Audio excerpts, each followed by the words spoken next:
My name is Barbara Jean Coleman, and I am 70 years old. And I need to tell you about the Christmas dinner that saved my family from destroying itself completely. The dinner that almost didn't happen because the grudges we were holding seemed more important than the relationships we were losing. It started 3 years ago when my family was in pieces, shattered by arguments and resentments that had built up over decades, and finally exploded in a way that left us all scattered and hurt and convinced we were better off apart. My two sons hadn't spoken to each other in 18 months after a fight about money and boundaries and old childhood wounds that had never properly healed. My daughter was caught in the middle, trying to maintain relationships with both brothers while feeling angry at me for what she perceived as favoritism that had created the whole mess in the first place. My sister and I had our own complicated history of competition and comparison that had recently erupted into accusations and hurt feelings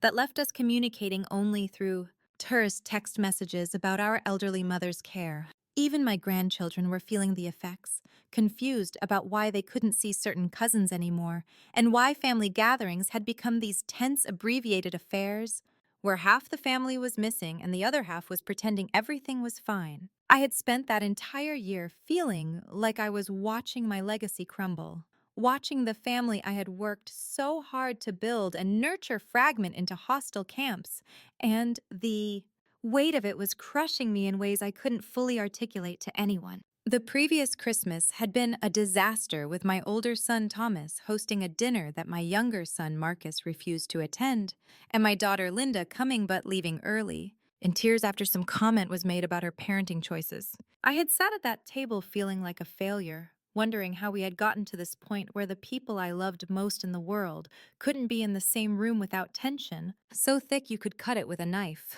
In the months that followed, I watched my sons avoid each other at our mother's birthday party, literally standing on opposite sides of the room and leaving at different times to make sure they didn't have to speak. I listened to Linda cry on the phone about how tired she was of being the mediator and how she just wanted her brothers to act like adults and work out their problems. I had coffee with my sister where we sat in awkward silence, punctuated by polite small talk that felt like a betrayal of the closeness we used to share. Every holiday and birthday and family milestone became an exercise in careful scheduling and separate celebrations, and I found myself exhausted by the logistics of maintaining relationships with people who refused to maintain relationships with each other. I started having dreams about my parents who had both passed away years earlier, dreams where they looked at me with disappointment and asked what had happened to the family they had built, why their grandchildren were so divided, and I would wake up feeling guilty and helpless because I didn't know how to fix it.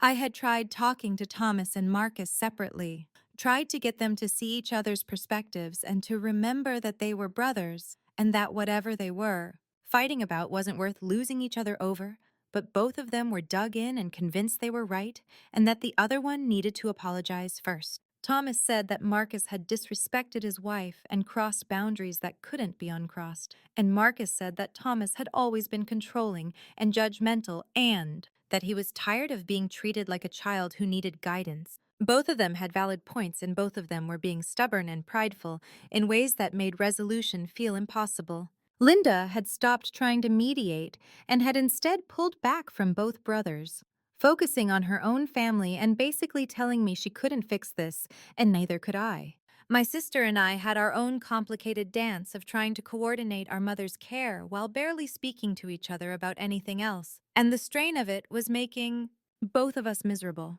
By the time fall arrived and people started talking about holiday plans, I felt this dread settling into my bones because I knew we were headed for another fractured Christmas, another round of separate celebrations and forced cheerfulness, and the pretense that this was somehow normal or acceptable. I was sitting in my living room in early November looking at old photo albums, a masochistic habit I had developed that involved torturing myself with images of happier times when my family was intact and functional. There were pictures of Thomas and Marcus as boys with their arms around each other, grinning at the camera with gap-toothed smiles and matching baseball uniforms. There were photos of family vacations where everyone looked sunburned and happy, piled into one hotel room because we couldn't afford separate ones and not minding because being together was the whole point. There were Christmas mornings with wrapping paper everywhere, and children in pajamas, and a sense of abundance that had nothing to do with the gifts and everything to do with the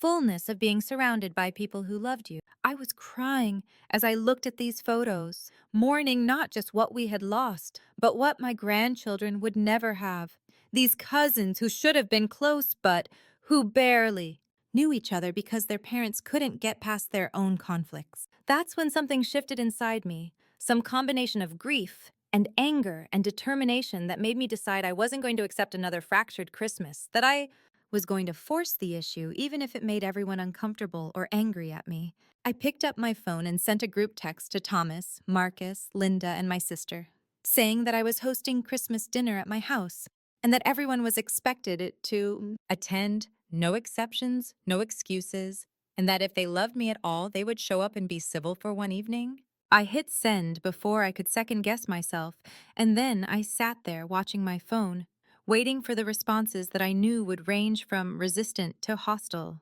Thomas texted back first, saying that he didn't think it was a good idea to force people together who didn't want to be together, that it would just create more problems. Marcus said he would come if Thomas could be respectful, but that he wasn't going to subject himself to judgment and criticism. Linda said she would come, but that she wasn't mediating anything, and if people wanted to fight, they could do it without her involvement. My sister didn't respond at all for several hours, and when she finally did, it was just to say okay in a way that communicated reluctance without actually refusing. I sent another message saying that I understood everyone's concerns, but that this was important to me, and that I was asking them to give me this one thing, to show up and try, and that I wasn't expecting miracles or perfect harmony, but just a willingness to be in the same room and share a meal. Over the next few days, I received more texts, some from spouses asking if I was sure this was a good idea, some from my grandchildren who were excited about the possibility of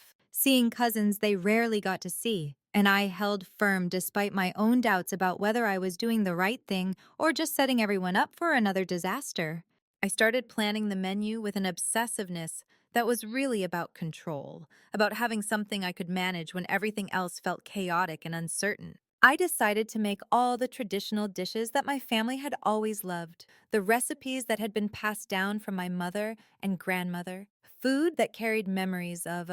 better times and might somehow invoke the feeling of unity we used to have. I cleaned my house with a thoroughness that went beyond normal holiday preparation, scrubbing corners that nobody would see, and organizing closets that nobody would open, trying to create an environment so welcoming and comfortable that conflict would feel out of place. I bought a larger dining table because my old one wouldn't fit everyone, and I was determined that we would all sit together at one table rather than splitting up into separate rooms or shifts. I made place cards with everyone's names on them, strategically seating people in ways I hoped would minimize tension, putting peacemakers next to potential combatants, and making sure that Thomas and Marcus weren't directly across from each other where they would have to make constant eye contact. I bought flowers and candles and new tablecloths and spent more money than I probably should have on decorations that might create the illusion of festivity, even if nobody was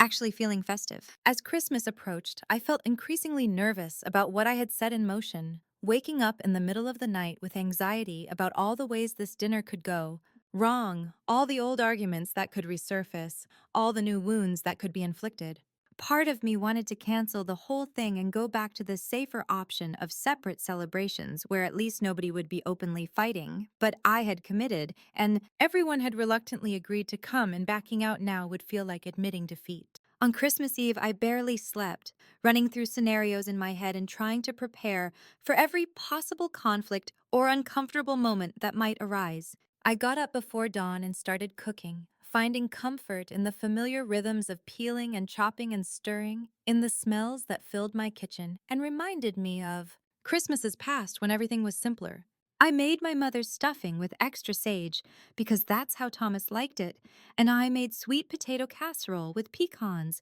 because that was Marcus's favorite, and I baked Linda's preferred pumpkin pie, even though I personally thought apple was better. Every dish was an act of love and also an act of diplomacy, a way of showing each of them that they mattered and were remembered and valued. My hands were shaking as I worked because I kept imagining them all arriving and immediately starting to argue, or worse, sitting in cold silence while I desperately tried to make conversation. I had planned to set the table early, but I kept rearranging the place card, second guessing my seating choices and wondering if putting certain people next to each other would help or hurt. Finally, I just had to commit to a configuration and trust that I had done my best. I put myself at the head of the table with Linda on one side and my sister on the other, figuring they were the most likely to support me if things started going wrong. I placed Thomas and Marcus at opposite ends of the table, but with their children between them, hoping that the presence of the grandchildren might keep everyone on their best behavior. People started arriving around 3 in the afternoon, and I watched through my front window as cars pulled up one by one, each arrival making my heart pound harder. Thomas came first with his wife and 3 children, and I hugged them all perhaps a bit too tightly and ushered them in with forced cheerfulness. His wife Sarah gave me a look that communicated both support and concern, and I squeezed her hand in thanks for coming. The grandchildren immediately started exploring the house and exclaiming over decorations and asking when they could open presents, and their energy helped cut through some of the tension. Linda arrived next with her husband and 2 daughters, and she hugged me and whispered that she was proud of me for doing this, even though she wasn't sure it would work. My sister came alone because her husband had conveniently developed a cold that kept him home, and I didn't call her out on the obvious excuse because I was just glad she had shown up at all. We all gathered in the living room, making awkward small talk and carefully avoiding any topics that might be controversial, and I kept glancing at the door waiting for Marcus, who was now 15 minutes late. I texted him asking if he was on his way, and he responded that he was stuck in traffic, and I wasn't sure if that was true or if he was sitting in his car somewhere trying to decide whether to actually come inside. Finally, at 3:30, his car pulled up, and I watched him sit there for a moment before getting out, and I could see him steeling himself for what he was about to walk into. He came to the door with his wife Jennifer and their 2 children, and when he stepped inside and saw Thomas standing in the living room, there was this moment where time seemed to stop, and I held my breath, wondering what would happen. Thomas nodded stiffly, and Marcus nodded back, and then they both looked away. And I released the breath I had been holding because at least there hadn't been an immediate explosion. I suggested we all move to the dining room since dinner was ready, and people slowly made their way to the table, finding their place cards and settling into their seats with varying degrees of comfort. The children were excited and chatty, asking questions and comparing notes about what they had been doing,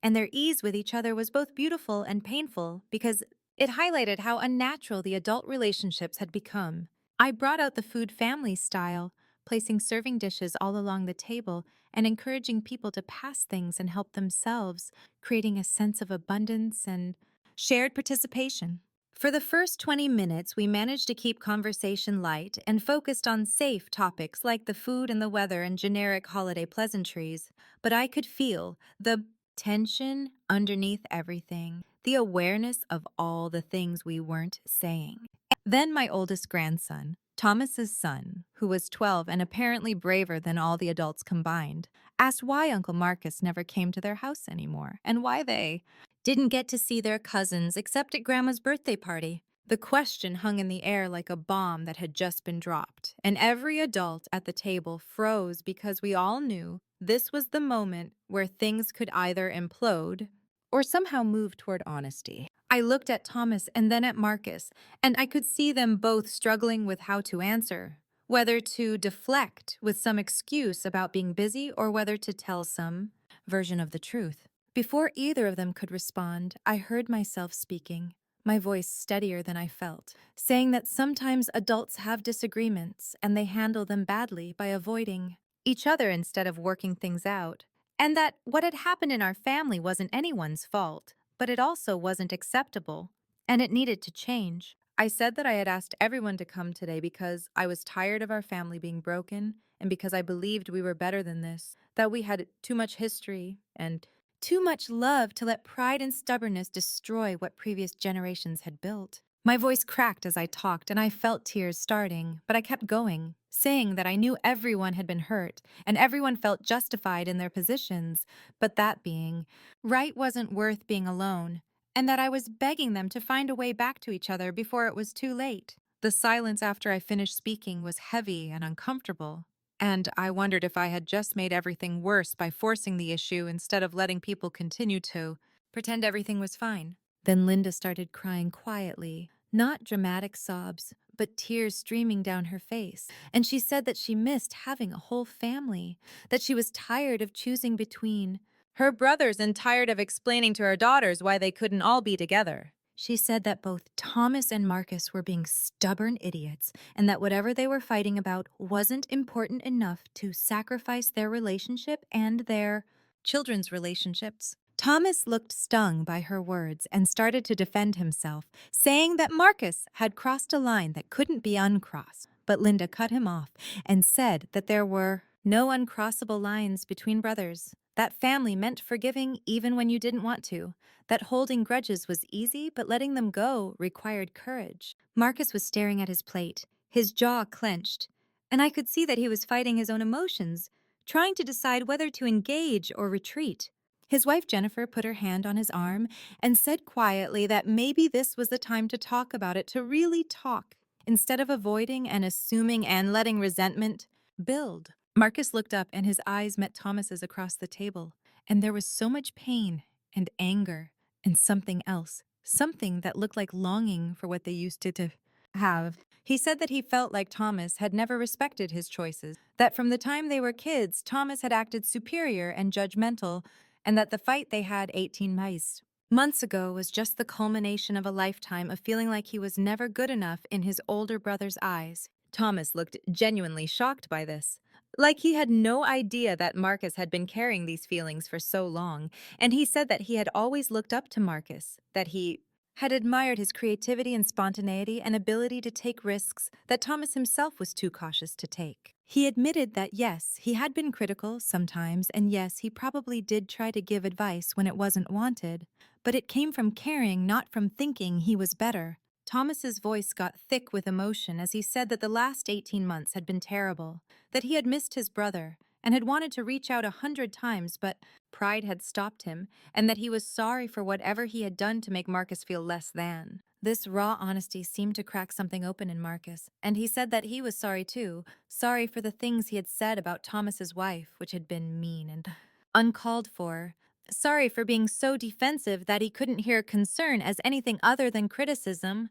The two of them were both crying now. These grown men with families of their own, reduced to the brothers they had been before life and ego, had complicated everything. And I felt my own tears flowing freely because I was watching something shift and heal in real time. The grandchildren were watching their fathers with wide eyes, these children who had never seen adult men cry and who were learning something important about vulnerability and reconciliation, even if they couldn't fully articulate what it was. Thomas stood up from his end of the table and Marcus stood up from his end, and they met in the middle and hugged each other hard, the kind of hug that squeezes out poison and lets in air, and everyone else at the table was crying too now, even my sister, who I hadn't seen cry in probably a decade. The hug lasted a long time, long enough that it moved from awkward to cathartic to something like relief. And when they finally pulled apart, they were both wiping their eyes and laughing a little at the intensity of their own emotions. Thomas said he didn't want to waste any more time being angry, that life was too short and family was too important.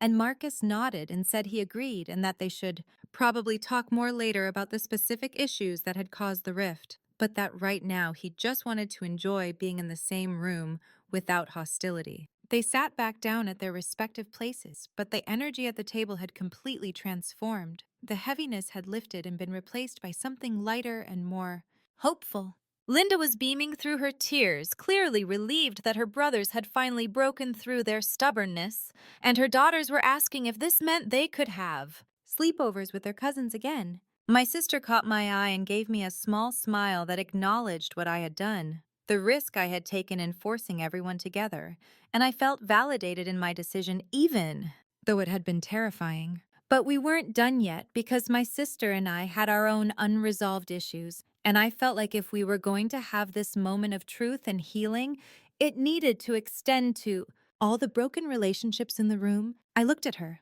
and said that I wanted to address what had been going on between us, the distance and coldness that had developed over the past year. And I asked if she was willing to talk about it in front of everyone. She looked uncomfortable but also resigned, like she knew this conversation was inevitable, and she nodded for me to go ahead. I said that I felt like we had been competing with each other our whole lives, comparing husbands and children and houses and accomplishments, and that this competition had poisoned what should have been a supportive sisterly relationship. I admitted that I had been jealous of her in many ways, of her career success and her seemingly perfect life, and that sometimes my jealousy had made me say cutting things disguised as concern or advice. I said that the fight we had about mom's care had really been about all these deeper issues, about who was the better daughter, who was doing more, who was sacrificing more, and that keeping score like that was exhausting and pointless. My sister was quiet for a moment, and then she said that she had felt the same competitiveness and jealousy,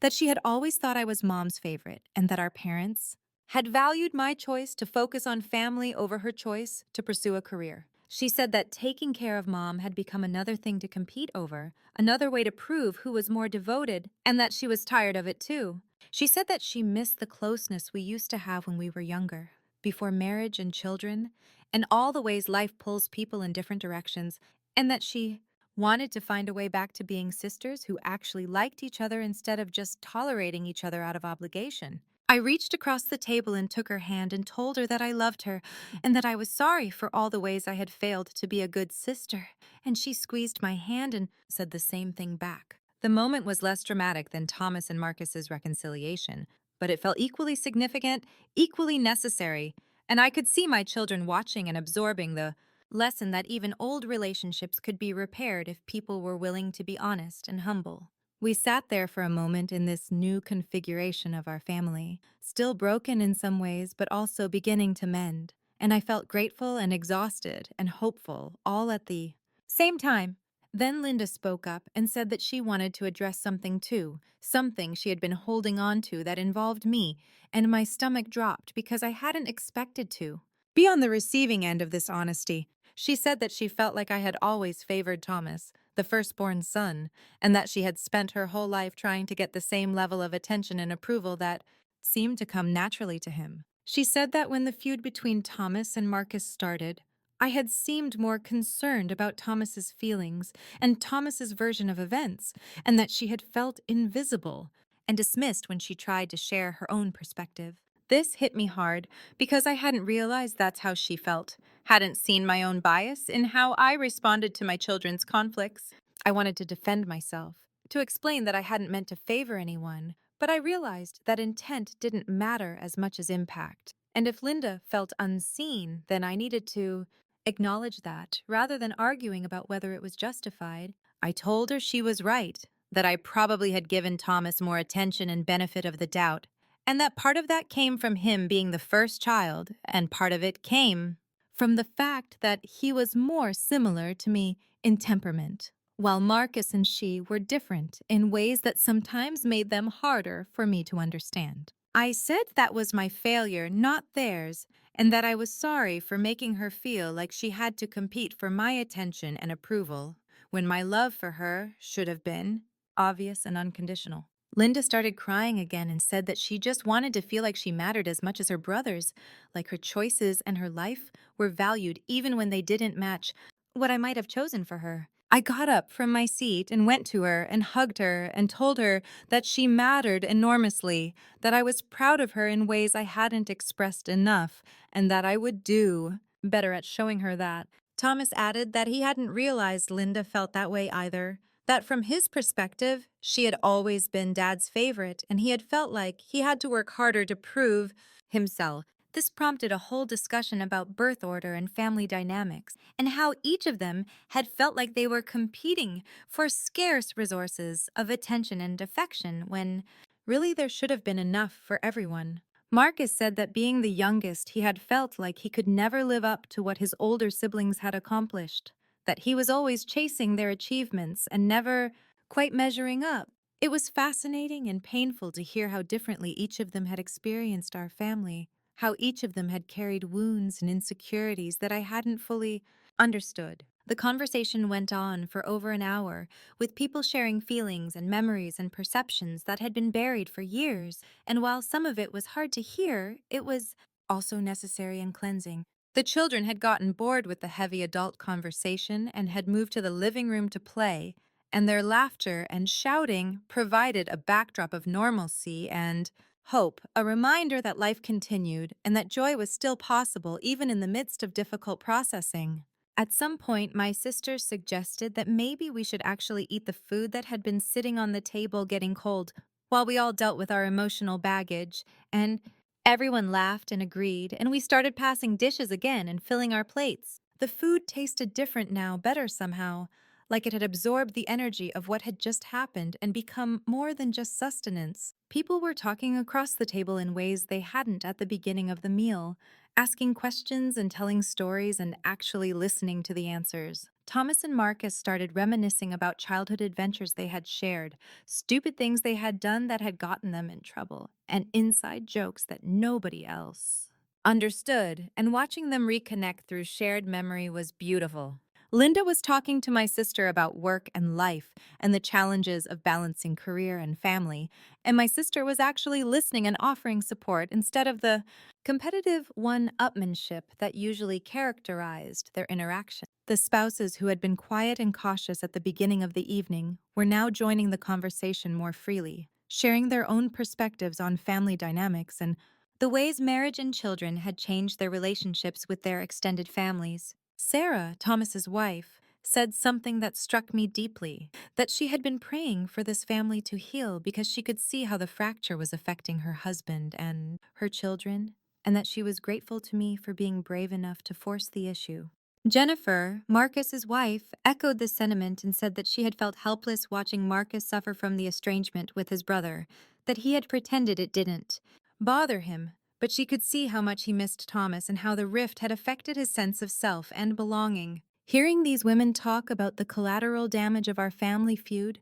made me realize how much wider the impact had been than just the people directly involved. How the spouses and children had all been affected by choices they hadn't made and conflicts they couldn't resolve. We moved from the dining room to the living room after dinner, sprawling across couches and chairs with full stomachs and lighter hearts, and the grandchildren performed an impromptu show they had apparently been rehearsing while the adults were talking. They had created some kind of Christmas pageant that involved a lot of costume changes using blankets and scarves they had found around my house, and their performance was chaotic and hilarious and exactly what we needed to shift the energy from heavy to joyful. Watching all the cousins play together, making up games and inside jokes, and forming bonds that had been prevented by the adult conflicts, made me realize what we had almost permanently damaged with our stubbornness. These children deserved to know each other and grow up together, to have the kind of cousin relationships that could sustain them through life's challenges.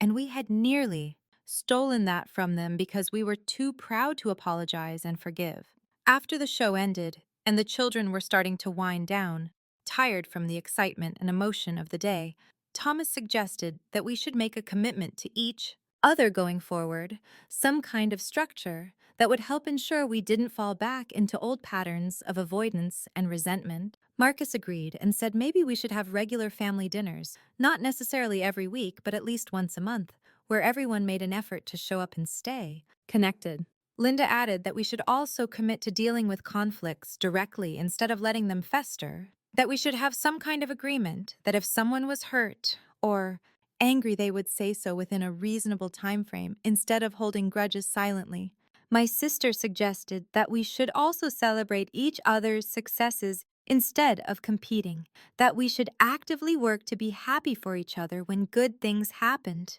instead of letting jealousy poison our relationships. I said that I thought all of these ideas were good and that I wanted to add one more thing, which was that we should tell each other regularly that we loved each other, that we shouldn't assume people knew they were valued, but should say it out loud and often. Everyone agreed to these commitments, and we decided to have our next family dinner at Thomas's house in January, giving everyone time to recover from the holidays, but not so much time that momentum was lost. The evening wound down gradually with people gathering their things and bundling up children who had fallen asleep on the couch, and there were long hugs at the door and promises to text and call and actually follow through this time. Thomas and Marcus hugged again before leaving, and Marcus said thank you for not giving up on us to me, and Thomas said we should have done this a year ago. Linda whispered to me as she left that she felt like a weight had been lifted, that she hadn't realized how much energy it took to maintain all those walls and how freeing it was to let them down.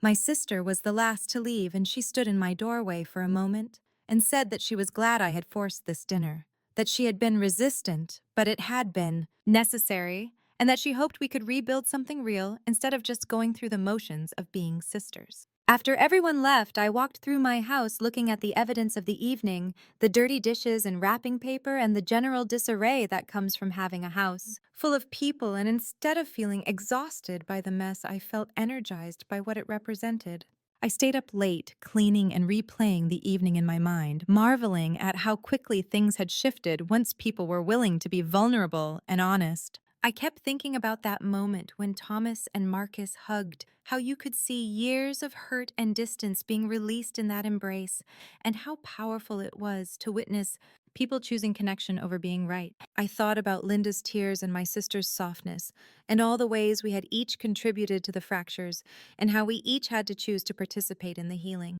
Over the next few weeks, I watched with cautious hope as my family actually followed through on the commitments they had made. Thomas and Marcus texted each other regularly, just casual check ins and shared memes and the kind of low stakes communication that rebuilt connection without pressure. They met for lunch one afternoon without their wives or children, just the two of them, working through some of the specific issues that had caused their initial fight. And while I wasn't privy to the details, Thomas told me afterward that it had been difficult, but good, that they had both said things that needed to be said and had agreed to move forward with clearer boundaries and better communication. Linda started a group chat with her brothers that she named the Coleman Kids, and they used it to share updates about their lives and their children and to coordinate getting together. My sister and I had coffee every week and talked about real things instead of just logistics about our mother's care, and I found myself looking forward to those conversations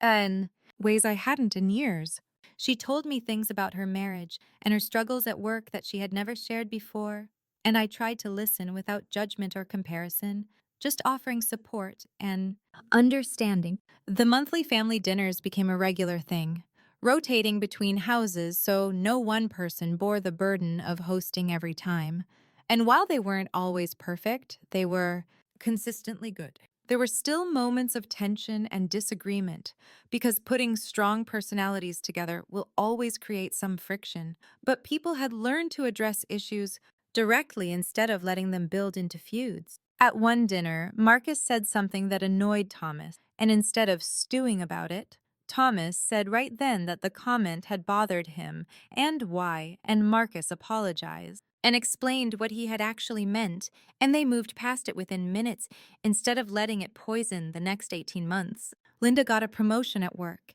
and instead of feeling competitive or dismissive, we all celebrated her success with genuine enthusiasm. And I watched my sister congratulate her niece with real warmth instead of the thinly veiled jealousy that might have characterized her response a year earlier. The grandchildren were thriving in this new environment of connection, having sleepovers and birthday parties together, and forming the kind of tight cousin relationships that I had always wanted for them. I watched them play together at family dinners and saw echoes of my own children at that age, the way they would gang up against the adults and create their own little world of games and secrets. My oldest grandson told me one day that he was glad we were all together again, that he had been confused and sad when everyone was fighting, and hearing him say that confirmed, for me, that we had made the right choice in forcing ourselves to reconcile. But it wasn't all smooth sailing, because healing is a process, not an event, and there were setbacks and hard conversations that needed to happen as we navigated this new dynamic. Thomas and Marcus had a disagreement about their mother's care, me, and how much time and money each of them should be contributing, as I started to need more help with daily tasks. The old patterns of defensiveness and accusation started to surface, with Thomas implying that Marcus wasn't doing his share and Marcus feeling criticized and controlled. But instead of letting the disagreement blow up into another estrangement, Linda called a family meeting where all three of them, plus my sister, sat down with me and we talked openly about what I needed and what each person could realistically contribute given their other responsibilities. It was uncomfortable, and there were hurt feelings expressed on all sides, but we worked through it and came up with a plan that felt fair and sustainable. The key difference from how we had handled conflicts in the past was that everyone stayed engaged, even when it was difficult. Nobody stormed out or stopped speaking to each other, and we all operated from the assumption that we were on the same team trying to solve a problem rather than adversaries trying to win an argument. I also had to do my own work on being a better mother and grandmother, which meant examining my own patterns of favoritism and control and the ways I had contributed to family dysfunction. My therapist, yes, I started seeing a therapist at 70 because it's never too late to work on yourself, helped me understand how my fear of being alone had made me try to control my children's relationships and how my own unresolved issues with my sister had played out in how I treated my kids. I learned to step back and let my adult children manage their own relationships without my interference, to offer support when asked, but not insert myself where I wasn't needed. I had to learn to apologize when I messed up instead of getting defensive, and I had to learn to accept that my children and grandchildren were going to make choices I disagreed with, and that my job was to love them through it rather than try to change them. This was harder than it sounds because I had spent decades operating from a playbook that said good mothers controlled outcomes and fixed problems and made sure everyone was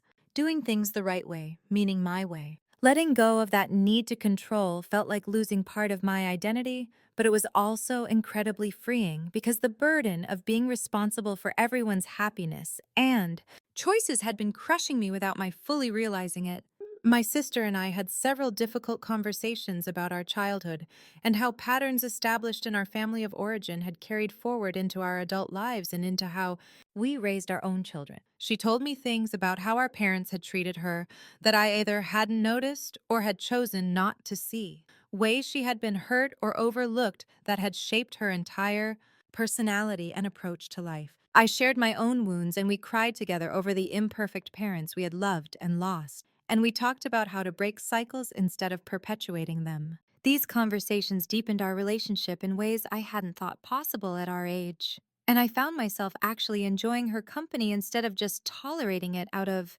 obligation. We started doing things together beyond family events, taking day trips and going to movies and having the kind of sister friendship I had always envied in other people, but hadn't thought was available to us. One afternoon, about 6 months after that transformative Christmas dinner, I was at Thomas's house for our monthly family gathering, and I found myself just observing everyone, taking mental snapshots of moments I wanted to remember. Thomas and Marcus were in the kitchen cooking together and arguing good naturedly about the best way to season a roast, and their ease with each other made my heart full. Linda was outside with the children organizing some kind of elaborate game that involved a lot of running and shrieking, and I could see her daughters playing happily with their cousins in ways that would have been impossible a year earlier. My sister was sitting next to me on the couch, and she reached over and squeezed my hand and said, "Thank you for saving us." And I squeezed back and said, "We saved each other." Sarah and Jennifer were talking in the corner about some parenting challenge they were both dealing with,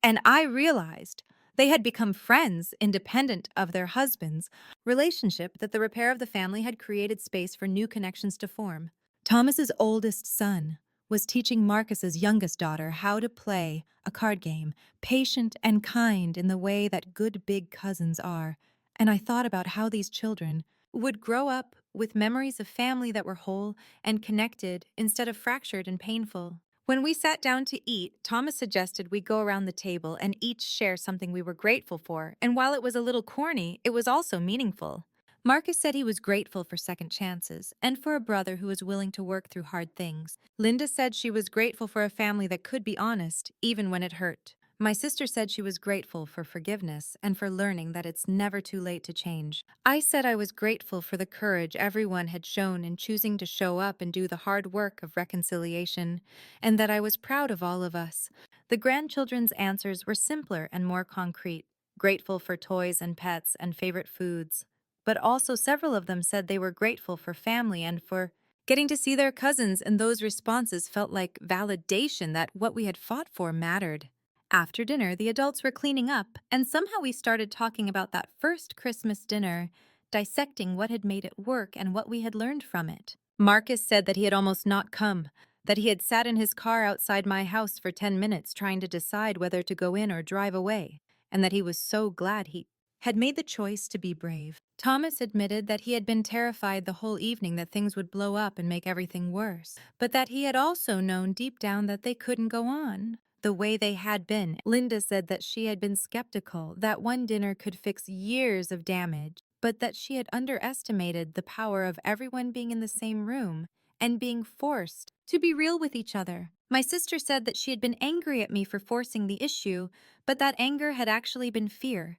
of being vulnerable and fear of things not working and making the situation even worse. We talked about how much energy we had all wasted on maintaining our various feuds and grudges, how exhausting it had been to keep track of who wasn't speaking to whom and to navigate around all the landmines, and how much lighter life felt now that we didn't have to carry all that weight. Sarah said something profound, that she thought part of what had made the dinner work was that I had been willing to be vulnerable first, to admit my own failings and fears, before asking anyone else to do the same, and that leadership and healing required going first even when it was scary. Jennifer added that having the children present had been important too, that seeing their confusion and pain had made it impossible for the adults to continue pretending that the estrangement wasn't hurting anyone, and that sometimes you need to be confronted with the collateral damage to find the motivation to change. We discussed what we would do differently if faced with future conflicts, and everyone agreed that the key was addressing issues quickly before they could fester,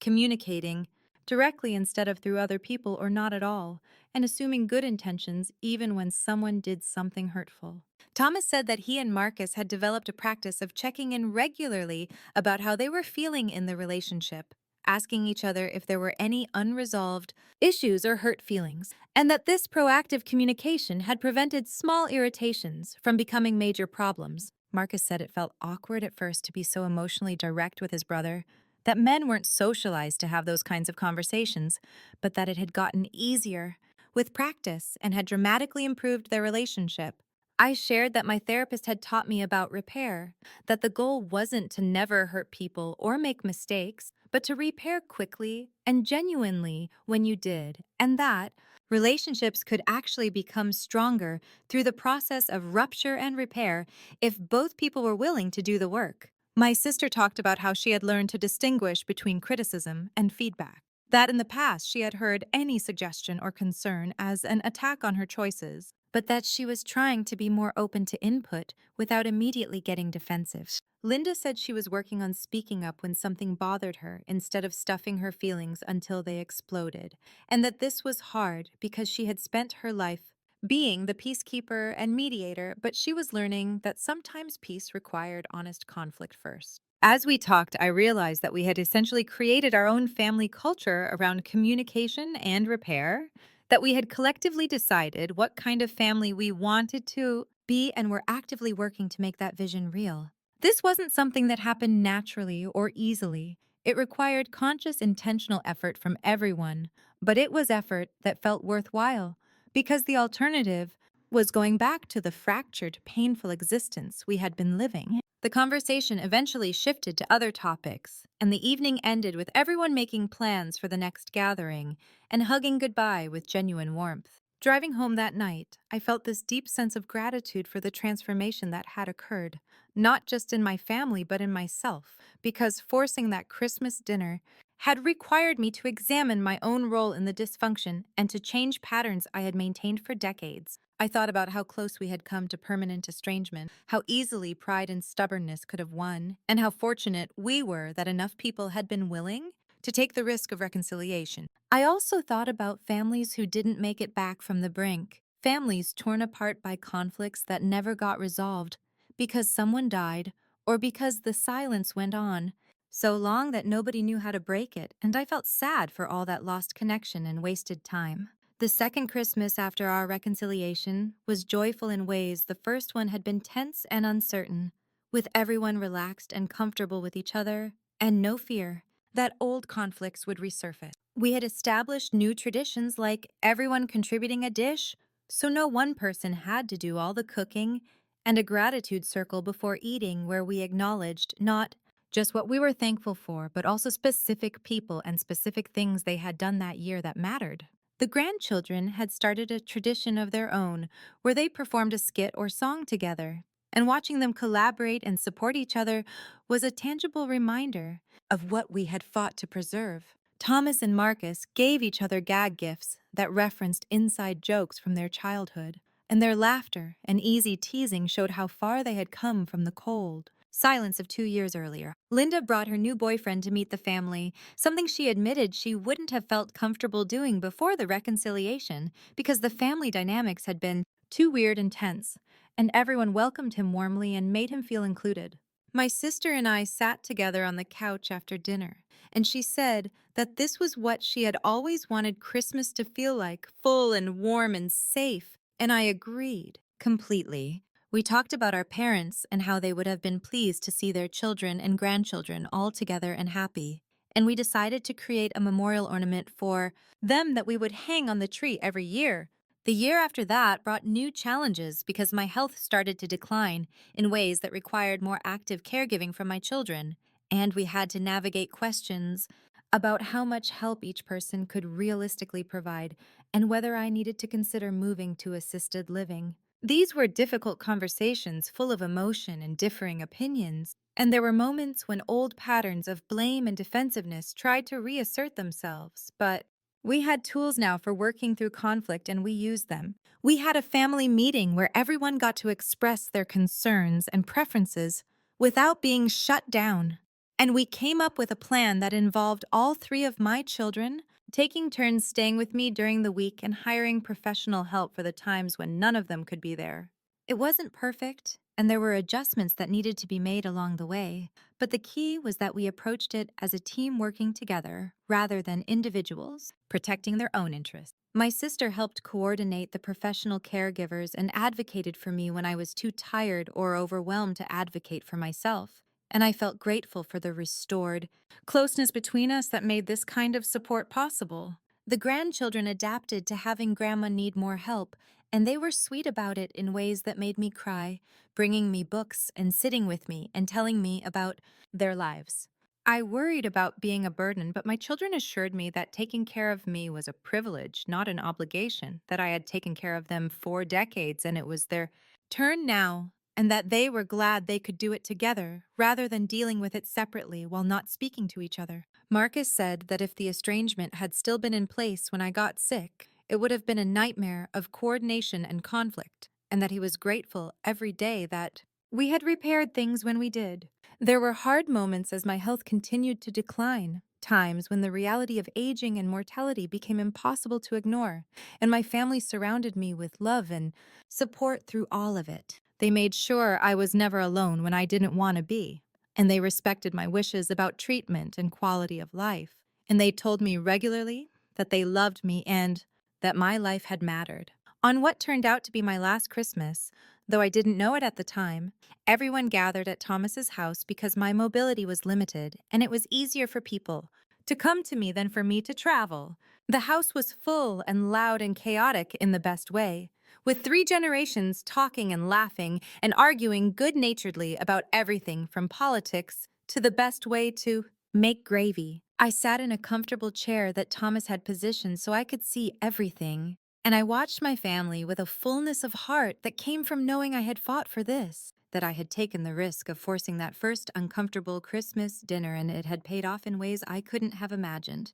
My grandchildren put on their annual show, which had become quite elaborate over the years, and they dedicated it to me with a sweetness that made everyone cry. Thomas gave a speech before dinner where he talked about family and legacy and the importance of fighting for relationships even when it would be easier to walk away, and he specifically mentioned that Christmas dinner 3 years earlier as a turning point not just for the family, but for him personally. He said that learning to be vulnerable with his brother had taught him how to be vulnerable in other relationships, and that the skills he had developed in repairing family bonds had helped him in his marriage and his friendships and even his work. Marcus added that he used to think forgiveness meant pretending you weren't hurt, or that what happened didn't matter, but that he had learned forgiveness was actually about acknowledging the hurt and choosing to move forward anyway, and that distinction had been transformative for him. Linda said that watching her brothers reconcile had given her permission to address conflicts in her own life that she had been avoiding,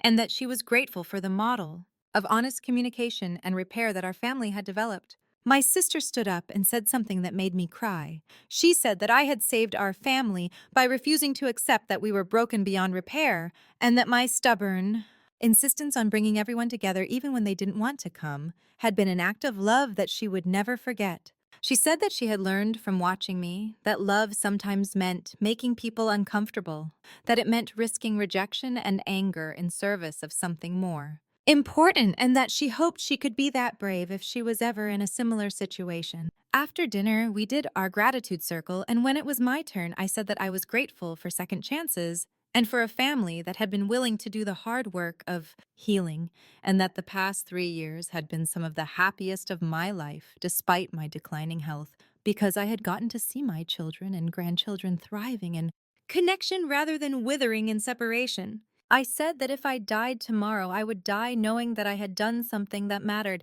that I had fought for and won back the wholeness of my family, and that whatever happened next, they had each other, and that was worth everything. There wasn't a dry eye in the room, and my grandchildren came and piled on my chair, carefully because they knew I was fragile. And they told me they loved me, and I told them I'll buy you. Love them back. The evening wound down slowly, with people reluctant to leave, and I soaked in every moment, knowing in some deep way that this might be my last Christmas, even though I didn't say that out loud. Everyone hugged me extra long when they left, and Thomas and Linda and Marcus all stayed after everyone else had gone to help clean up and to sit with me for a while longer. We talked about memories and about the future, and about how proud I was of all of them, and I told them that if anything happened to me, they needed to promise me they would stay close, that they wouldn't let my death become a reason to drift apart or fall back into old patterns. They all promised, and I believed them because I had seen the work they had done and the commitment they had made to each other. I did die a few months after that Christmas, peacefully in my sleep, with my children taking turns staying with me so I was never alone. And my last conscious thought was gratitude for the family I was leaving behind, whole and connected and capable of supporting each other through grief. At my funeral, Thomas spoke about that pivotal Christmas dinner and how it had changed everything, and he encouraged everyone there to think about their own broken relationships and whether they were willing to take the risk of repair. Marcus read a poem he had written about family and forgiveness and the courage it takes to say sorry and to mean it. Linda shared funny stories about me that made everyone laugh through their tears. And my sister talked about our reconciliation and how much those last few years of real sisterhood had meant to her. The church was packed with people whose lives I had touched, but more importantly, it was packed with a family that was intact and united in their grief rather than fractured by old conflicts. My grandchildren, some of them now teenagers and young adults, stood together at the front and talked about what I had taught them about the importance of family and fighting for relationships, and several of them said that they planned to carry forward the traditions we had established and the values we had lived. In the months after I died, my children supported each other through grief in ways that wouldn't have been possible if they were still estranged, and they told each other often that they were grateful they had those years of restored relationship rather than having to grieve while also carrying regret about wasted time. They continued the monthly family dinners in my honor, and they made sure my grandchildren stayed close. And they told the story of that first Christmas dinner over and over to remind themselves and future generations that it's never too late to choose healing over pride, connection over being right, and love over fear. And so my family continues whole and connected, carrying forward the lesson that sometimes the greatest gift you can give the people you love is refusing to accept that broken is permanent, insisting instead that with courage and humility and the willingness to be uncomfortable, almost any relationship can be repaired and almost any family can find its way back to wholeness. If this story touched your heart, share your thoughts in the comments. I'd love to hear them. Don't forget to like, share, and subscribe so more people can find a little warmth and hope in these stories too.